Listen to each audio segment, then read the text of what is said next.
Hello बच्चों, नमस्कार। स्वागत है आपका अपने परिवार अंकित एजुकेशन अड्डा पर।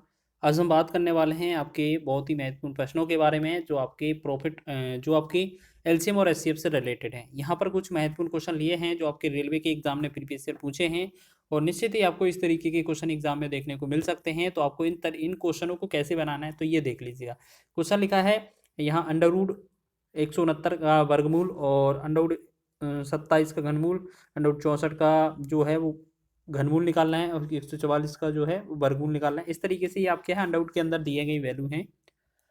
फिर फाइनल हमें क्या करना है, इनका लासा क्या होगा इस तरीके से बताना है। तो सबसे पहले हमें संख्याओं के रूप में बदलना होगा। सबसे पहले लिखा है 169, तो 169 का यहाँ पर वर्गमूल लिखा है, इसका मतलब 2। तो इसका वर्गमूल जो होता है 13 होता है, आपको पता है 13 का वर्गमूल होता है। ठीक है, दूसरी संख्या है आपका 27 और 27 का हमें निकालना है घनमूल। तो 27 जो घनमूल होगा 27 का वो आएगा 3।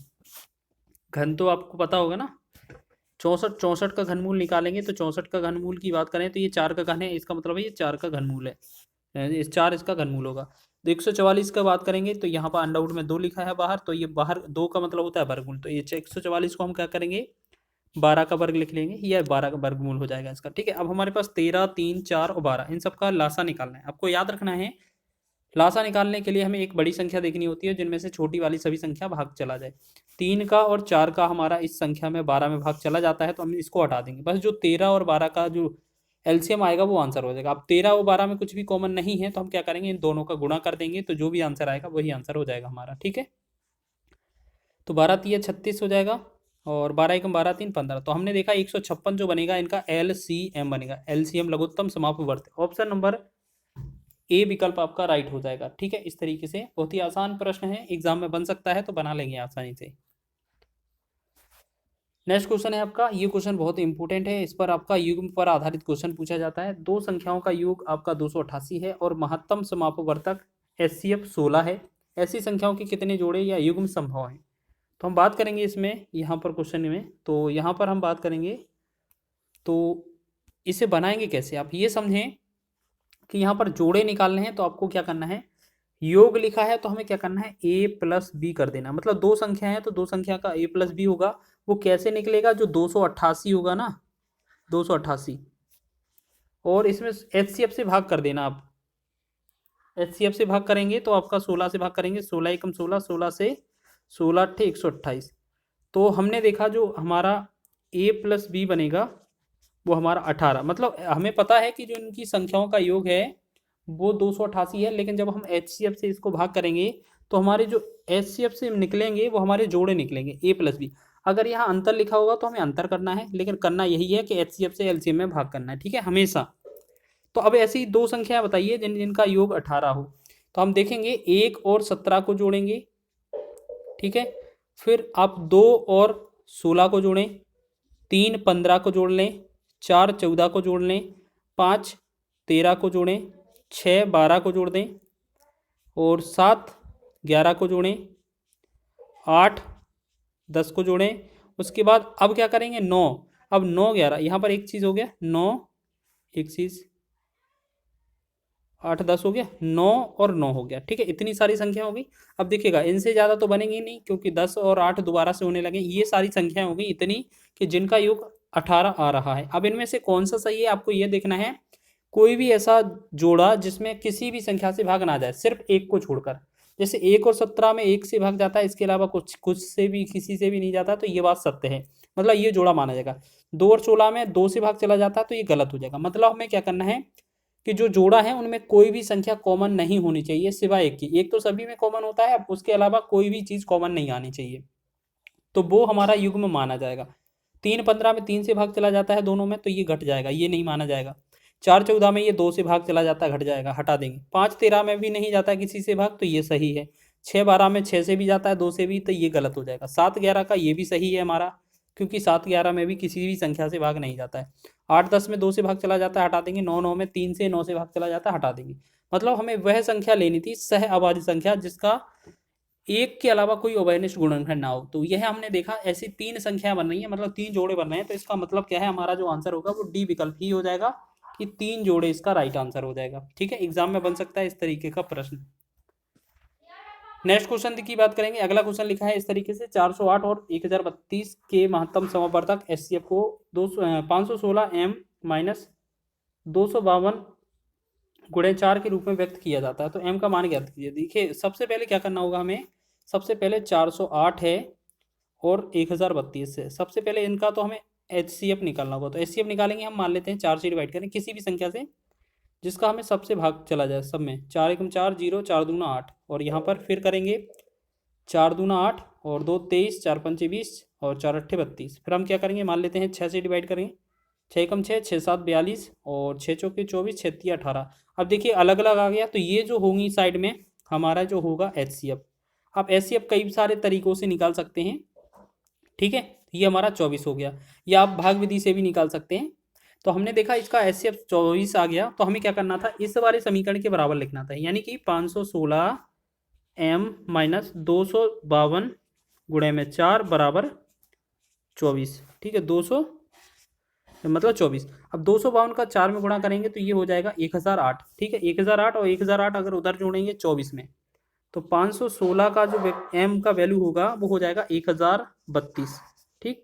अब ये 516 का डबल लग रहा है, तो इसका मतलब है m का जो वैल्यू आएगा वो 2 आ जाएगा, ठीक है ना। तो आप इस तरीके से आप बहुत ही आसानी से इस क्वेश्चन को भी सवाल को हल कर रहे होंगे। ये ग्रुप डी के एग्जाम में पूछा गया है, 2 ऑप्शन इसका राइट हो जाएगा। नेक्स्ट क्वेश्चन देखें, वह छोटी से छोटी संख्या ज्ञात कीजिए जिसे 9, 8, 10 और 12 से विभाजित करने पर प्रत्येक मामले में 3 शेष बचे। तो आपको क्या करना है, 9, देखो आपको क्या करना है, 9, 8, 10 और 12 इन सब का क्या करने हैं, एलसीएम ले लेना है, एलसीएम। तो 2 से भाग करें, 2 का 9 का 9 रहेगा, 2 चौके 8, 2 से 2 पंचे 10 और 2 से 2 छिक 12। हमने देखा 2 से एक और भाग करेंगे 9 हो जाएगा, 2 दूना 4, 2 पंचे 10, 2 तिया 6। हमने देखा यहाँ पर कि जो 3 है वो 9 के अंदर है, ठीक।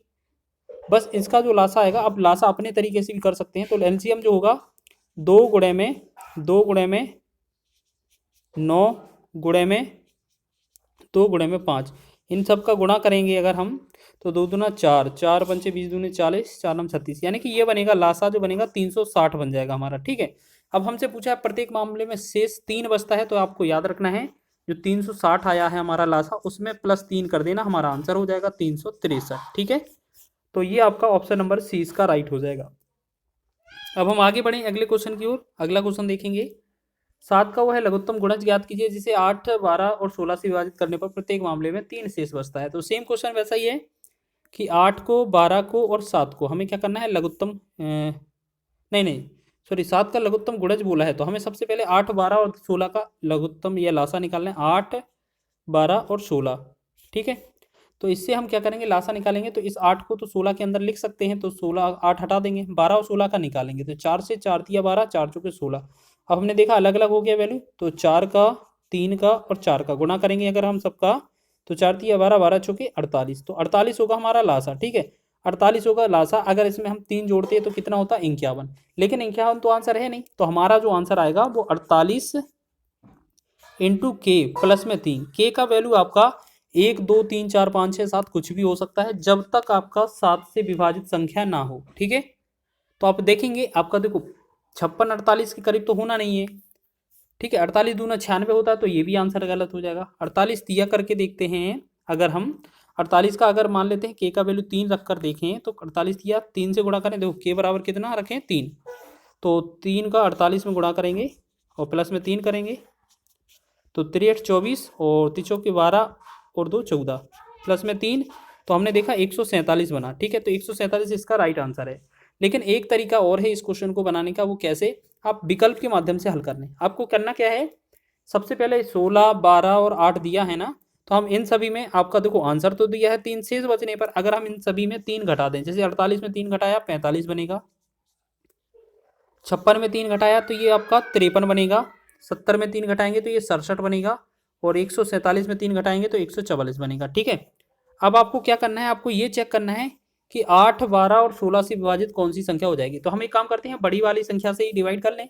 16 से देखो 45 डिवाइड होता नहीं है, 53 डिवाइड नहीं होता है, 67 डिवाइड नहीं होता है, 16 अट्ठे 128, 16 नब्बे 144, ये 16 से डिवाइड हो जाता है। तो इसका मतलब ये 144 वाला या 147 वाला ही आंसर होना चाहिए। अब पूरे विकल्पों से चेक कर लें तो भी आंसर यही आ जाएगा, ठीक है। अच्छा क्वेश्चन है, एग्जाम में पूछा जा सकता है। नेक्स्ट क्वेश्चन की बात करें, अगला क्वेश्चन लिखा है यदि 51 और 85 का महत्तम समवर्तक HCF 51 m माइनस 85 के रूप में निरूपित किया जाता है तो m का मान क्या होगा। जो अभी क्वेश्चन बताया था ना उसी तरीके से आपको बताना है। जैसे हमें क्या करना है, 51 और 85 दिया है, इनका जो HCF आएगा आपको ऐसा लग रहा है कि ये 17 से डिवाइड हो जाएगा, 17 या 51, 17 5 85। अब यहाँ अलग हो गया, इसका मतलब क्या है, हमारा जो HCF होगा, HCF वो आ जाएगा 17। ठीक, तो इस वाले को हम 17 के बराबर लिख सकते हैं, 51 m माइनस 85 बराबर 17 लिख लें। 85 को इस तरह भेज दें तो 51 m बराबर, तो ये कितना हो जाएगा आपका 102, तो 51 से ये डबल हो जाएगा, इसका मतलब है m का मान जो आएगा इसका भी 2 आ जाएगा। डी विकल्प आपका सही हो जाएगा। तो रेलवे के एग्जाम ने ये इस तरीके का प्रश्न बहुत पूछा था, तो आपको भी प्रैक्टिस करके जाना है। अगला क्वेश्चन अच्छा है, एक दुकानदार के पास एक डिब्बे में 50 लीटर तेल है और दूसरे डिब्बे में 35 लीटर तेल है। उस अधिकतम आकार के कंटेनर की धारिता ज्ञात कीजिए जिसे किसी भी डिब्बे की तेल की मात्रा को पूर्णतया मापा जा सकता है। तो आपको याद रखना है दो डिब्बे कौन कौन से, एक 50 लीटर, एक 35 लीटर। क्वेश्चन में पूछा है अधिकतम आकार का, तो अधिकतम के लिए हमेशा निकाला जाता है HCF। तो HCF, आप एक बात बताइए, HCF का मतलब है इन दोनों से डिवाइड हो जाएगा। मान लेते हैं हम इसमें 5 से डिवाइड करें तो 5 10 50 और 5 7 35। अब देखो यहाँ अलग हो गया, इसका मतलब क्या है, इसका HCF जो आएगा वो 5 आएगा। आप अपने तरीके से HCF निकालेंगे तब भी 5 आएगा। ठीक है, आपको ये एक चीज़ याद रखना है, जब भी अधिकतम लिखा हो तो आपको HCF या मासा निकालना होता है, महत्तम समवर्तक, और जब आपसे कम पूछा हो तो आपको लासा निकालना पड़ता है। दो चीज़ कंडीशन याद रखिएगा, बहुत ही आसानी से आप क्वेश्चन को लगा रहे होंगे। दो सम संख्याओं का महत्तम समावर्तक HCF कम से कम कितना होना चाहिए। देखो अब बहुत अच्छा क्वेश्चन है, आपको बेसिक समझाएं। जैसे एक संख्या आपने 2 ले ली, एक संख्या आपने 4 ले ली, तो इनका HCF कॉमन कितना है, 2 कॉमन है। ठीक है, ऐसे ही अगर हम 2 ले लें, 8 ले लें, तब भी आपका कितना कॉमन है, 2 कॉमन है। या हम 4 और 6 ले लें तो आपका कितना कॉमन है, 2 कॉमन है। या इसके अलावा भी कुछ और ले लें, जैसे हमने लिखा यहाँ 12, यहाँ पर मान लेते हैं 8 लिया, यहाँ पर 16, तो इसका आंसर क्या हो गया, मान लेते हैं इसका 8 से 8, 8 एकम 8, 8 दूनी 16। हमें पता है इसका ऐसे अब 8 बनेगा, लेकिन कम से कम पूछा गया है तो कम से कम तो आपका 2 होना चाहिए, है ना, क्योंकि दो सम संख्याओं का जो महत्तम समावर्तक है कम से कम कितना होगा, तो वो 2 होगा। आप क्रमागत दो संख्या ले लीजिए, जैसे 2 और 4 ले लीजिए, तब भी आपका 2 आएगा। या 4 और 6 ले लीजिए, 4 और 10 ले लीजिए, मतलब आपका कम से कम तो 2 आएगा, बाकी ज़्यादा कितना भी हो उससे मतलब नहीं है। हमें कम से कम पूछा था तो हमारा आंसर हो जाएगा 2। आगे बढ़े अगले क्वेश्चन की ओर। अगला क्वेश्चन भी बहुत पूछा जाता है, दो सह अभाज्य संख्याओं का गुणनफल 117 है तो उसका HCF कितना होगा। देखिएगा इस क्वेश्चन को हम स्टार लगाएंगे, ये डायरेक्ट ही एग्जाम में पूछा जाता है। आपको सह अभाज्य संख्याओं का मतलब है जिनमें जोड़ा कुछ भी कॉमन ना हो, ठीक है ना। तो आपको क्या करना है, ऐसी कौन सी संख्या होगी कि जिसमें एक भी कॉमन ना होना चाहिए। ठीक है, अगर मान लेते हैं हमारा संख्या 117 है, एक है और एक 7 हो जाती, मान लेते 117, एक आपका 13 हो जाती है और एक 117, और 117 तो वैसे ही आंसर नहीं बनेगा। ठीक है, अब एक बात बताइए, अगर हमारे पास ये तीनों संख्या आंसर मान के चलते हैं तो हमें क्या बताना है, असहभाज। असहभाज हमने कुछ क्वेश्चन में पहले ही बताया था, जहां पर हमने जोड़ा बनाए थे कि उनमें कुछ भी कॉमन नहीं होना चाहिए। देखिए 117 और एक में कुछ भी कॉमन नहीं है, तो इसका तो ये बात सत्य हो सकता है, लेकिन यहाँ पर ये गलत हो जाएगा, तो ये आपका गलत हो जाएगा। ठीक है ना, हो जाएगा कि नहीं, क्योंकि 7 से डिवाइड ही नहीं हो रहा है, तो ये तो गलत हो जाएगा। फिर 13 से 13 नंबर 117 होता है, अब ये भी डिवाइड हो गया, ये गलत है। अब आपको एक चीज़ याद रखना था, हमें क्या करना था, देखो दो चीज़ें तो समझ में आ गई कि ये जो तीसरा वाला है ये तो आंसर हो नहीं सकता, अब इनमें कुछ भी कॉमन नहीं लग रहा था, तो ये आंसर हो सकते थे। लेकिन जो ऊपर वाला है इनका जो गुणनफल होगा वो आपका 117 ही आएगा, लेकिन इनका गुणा तो आपका बहुत 700 कितना होगा, 7 7 49, 7 एकम 7 4 11 और 7 एकम 7 1 8, मतलब इनका तो गुणा 819 हो रहा है, इनका गुणा ऊपर वालों का 117। तो हमें तो सिर्फ ऊपर वाले का से मतलब है ना कि 117 गुणनफल होना चाहिए, तो पहली वाली ही संख्या सही होना चाहिए। अब वैसे भी विकल्प से अगर लगाते कि 117 गुणनफल आना है तो 117 गुणे 117 आ जाए, या 117 एक के साथ किसके साथ आएगा 117, तो हमें पता है सिर्फ एक के साथ ही गुणनफल इसका 117 आएगा, बाकी गलत हो जाएगा। तो आपको वैसे ही पता है कि असह अभाज्य चाहिए थी हमें और दोनों संख्याओं का गुणनफल हमें चाहिए था, तो हमारा आंसर क्या होना चाहिए इसमें, ऑप्शन नंबर सी। तो इस तरीके से आपने बहुत ही महत्वपूर्ण क्वेश्चनों को कवर किया हुआ है जो आपके एलसीएम एचसीएफ से रिलेटेड क्वेश्चन पूछे जाते हैं। और वीडियो अच्छा लगा है तो वीडियो को लाइक करें, शेयर करें, चैनल पर नए हैं तो चैनल को सब्सक्राइब कर लें।